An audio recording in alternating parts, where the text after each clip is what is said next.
தமிழக சட்டமன்ற தேர்தலில் பதிவான வாக்குகளை எண்ணும் பணிகள் முழுமையாக நிறைவு பெற்றிருக்கின்ற நிலையில் இதைத் தொடர்ந்து இந்திய தேர்தல் ஆணையத்தின் அதிகாரப்பூர்வ வலைதளத்தில் வெற்றியாளர்களுடைய விவரங்கள் முழுமையாக பதிவேற்றம் செய்யப்பட்டிருக்கின்றன.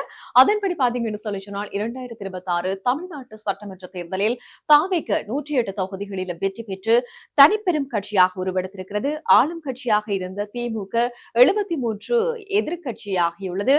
இது தவிர திமுக தலைவரும் முதலமைச்சருமான மு.க.ஸ்டாலின் கவுத்தூர் தொகுதியில் அதிர்ச்சி தோல்வியடைந்திருக்கிறார். கவுத்தூரில் போட்டியிட்ட தாவேக வேட்பாளரிடம் தோல்வியடைந்திருக்கிறார்.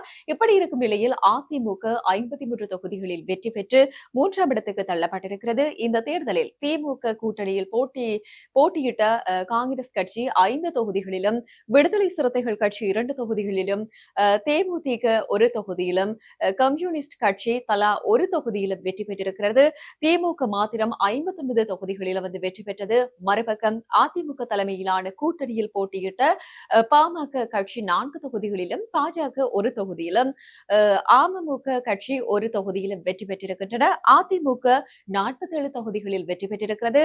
வாக்கு சதவீதத்தை பொறுத்தவரையில் பாத்தீங்கன்னு சொல்லி சொன்னால் 2026 சட்டமன்ற தேர்தலில் தாவேக 34.92% வாக்குகளையும், திமுக 24.19%, அதிமுக 21.21% வாக்குகளையும் பெற்றிருக்கின்றன.